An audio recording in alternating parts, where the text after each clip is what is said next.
dichotomy between people who are believers and people who are not believers. And the only thing I said is that in the ancient world, we see instances of homosexuality in ancient Greece was probably the first recorded instance where we saw homosexual acts actually painted on pottery and so forth. Right. In world history, that was probably the first time that people had actually seen those acts in forms of art. So, but the origin of it comes from the start of people starting to sexualize the human form and using their imaginations and doing different things in terms of the male form. And so does a believer believe that an eye for an eye is okay? Does a believer believe that thou shalt not kill? Yeah, well, in terms of the Ten Commandments are the commandments that were given to Moses that are the ethical laws that we are supposed to live by. Certainly, we have a military, which is to defend our nation. When people go to war, they are going to war to fight the enemy of the nation. In those instances, people have to kill. And we see instances in the Bible where God instructs his chosen people to go to war with people who happen to be against the Jews. So we know that nations have to go to war, and nations have to protect their sovereignty. And so the same thing applies in modern times. But in terms of our everyday relations, God does not expect us to just kill each other over, if we have a quarrel or if someone has a disagreement, that the act of killing is not something that's acceptable. And that's the reason why the Ten Commandments are in place. The Ten Commandments are supposed to be the ethical and the moral laws for everyday living. Hey, John. So. John. Yeah. I got a question for you. Do you oppose two people who are atheists and then are gay to get married? No, I don't oppose that because but the thing is this: the state. What I said on Monday, the state has intruded in the language of the church when they use the language of marriage and saying people are married. What the state should do, they should take more of a libertarian viewpoint, which is that we have civil contracts. The state can issue you a civil contract, which is something that is equivalent to marriage, but the state cannot use the language and say you are married. That is reserved for the church.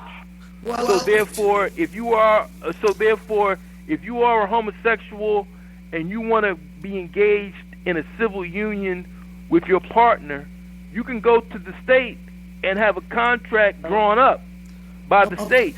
But at the same time, you cannot. But at the same time, the state has to protect the right to the church to say that's not a marriage. Whereas what's happening now is because the state is in this language of marriage, they are putting pressure on the church to accept these relationships. That's the problem. So what John, what John. Yeah. Go ahead, Ann. Sorry, Phil. Sorry. So what John's saying, and I agree. I agree totally. There is supposed to be a separation of church and state, and we are every day more and more growing closer to basically eliminating that separation.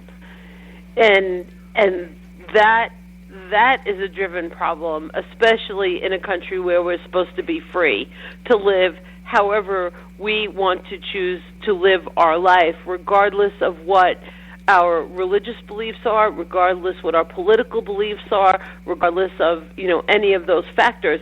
But what's happening is the state or the government is starting to encroach now into the church as well, and they're not keeping that separation. They're not keeping that line, and I agree with that in so many different areas. Well, Right. It's true. I mean, but it's in the Constitution. It calls for separation of, religion and state.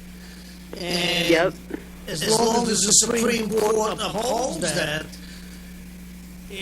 hopefully they will, then there won't be a problem. Because I can't see anybody being forced to do something that's against their religion. That's why even during the time when they had the draft, people who were religious, had religious objections, were exempt. Yeah, and if they had a draft today, I don't necessarily know if that would actually happen. I think it's becoming more and more of a problem. And you know what? That leads you to the path, and I'm going to say it, even though I don't believe it. Part of me, it leads you to the path of the people that are believing in socialism. That the country is turning towards socialism. It almost starts leading you down that path if they do continue to blur that line between church and state. Well, socialism is Russia is a very religious state, and they're a socialist state, and so it's, I don't know if I agree with that. Yeah. Man. No, I don't. That's what I'm saying. It's a problem. It's a posing problem if we don't continue to ensure that line stays very clear. Well, what has happened is the LGBT community has people who are democratic socialists in its midst, and they are using the democratic socialist model to push this agenda, to force the church's hand, to make the church accept them. And and that's the thing. There's no reason. Yeah. So if state wants to accept it, that's fine. I have no area with it whatsoever. Actually, it's fine. And you want to unionize and you want to be a married couple and all that kind of stuff. That's fine. But if you know what? There are plenty of churches out there that do recognize, accept, and celebrate homosexuality, and that's fine too. I agree that I don't think that it should be something that is forced on all the churches. Well, that's why I say and that that's what's happening. Want to get married. That was the purpose of the Protection of Marriage Act back in the 90s, so that the churches wouldn't be put into this corner. But what has happened recently in this new administration, they're trying to overturn that and say that's unconstitutional. So they're taking that argument to the Supreme Court. They're saying this Protection of Marriage Act is unconstitutional. You need to overturn this.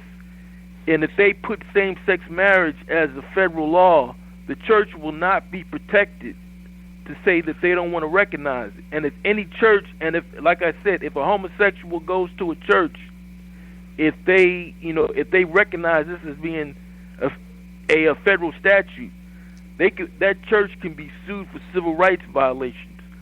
See, the minister can be imprisoned. He can be fined because he's violating the civil rights of someone who's a citizen. And it's yeah. And I think that I think the reason why they're trying to push it is because from an insurance perspective, from a homeowner's perspective, from all the things that belong to the state, they're looking for equality, and that's fine. That has nothing to do with religion. Right, it has nothing to do with religion, but the homosexual agenda is trying to push this down religion's throat, and that's the reason why there's so much pressure on the Pope to make statements about homosexuality. Currently, there is a rift inside the Catholic Church because there are cardinals who don't agree with same-sex marriage, but the Pope is under a lot of pressure, right, to accept gays, and that's the reason why they are, the Catholics are in a major debate right now because they see where this is going. Well, because it's taken the idea of freedom of religion to a level where you can be a homosexual and be a Catholic, and there's nothing wrong with that. I think it's it's just about blurring those lines. Yeah, I think the cardinal out of New York, I forgot his last name. I think he's Irish, but he made he made a statement that he said the church is going to be the church. The church is not a secular institution. There are certain maxims of the church which cannot change with the times. Yep. And basically he said that same-sex marriage, accepting that, is something that the church is not in a position to do, based upon what is written in the Bible. The same way the church was put under a lot of pressure to have to try to make females priests. I think another cardinal was questioned about that. How come the church does not have women as priests? And he basically said that it stated, I don't make the rules. The Bible made that rule. And the Bible said that the man is the only one who can be the priest. So the church is under a lot of pressure to move, I don't know. Where does like it in say terms that? of these social issues Yeah, but you know what, Mark? change. This is where new religions grow, and this is where new religions form. Because if you think about it, the Roman Catholic Bible says a priest cannot be married, but there are versions of Christianity where the priests are pastors and they're married with children. Don't So forget. Yeah. Don't I wrote. think that the vow of celibacy should be something that should be voluntary, because the 12 disciples of Christ, who were probably the first priests, among them you probably had people who were married, who had families of their own. So the vow of celibacy is something that is new, that's been adopted into the church. So it's in my opinion that should be something that's voluntary. I think if you had a voluntary vow of celibacy, you wouldn't have seen all these sexual scandals that you've seen among Catholic priests recently. But again, there are enough religions which go in different directions, and we have a choice of picking out the religion we want. I don't believe that the government should interfere with the religions at all. I mean, exactly. Take it to the other extreme. The government recognizes everybody as religion organizations. You have the Pastafarians, which is a religion that believes in some kind of a pasta demon as the god. It's a legal religion. You got Judaism, which is another one. You got in England a big religion now is the Jedi religion. And that's all part of living. And that's all part of living in a country where we are free. So I agree that we should not start encroaching and or blurring the line between church and state. I think that's the problem. Yeah, well that's what's happening because what was said democratic socialism. Because Mark? democratic socialists are currently actively engaged in our government today, and they are the ones who are pushing these social, agendas. Well, and they are trying to blur the lines between church and state. That's not true, because a lot of the socialist states are very religious, and look at a state like Poland. They're a socialistic country. They're also capitalistic, but they're socialist type medicine and all that. They're extremely strong in the Roman Catholic, and they don't allow, the church doesn't. It's not being pressured to do anything there, and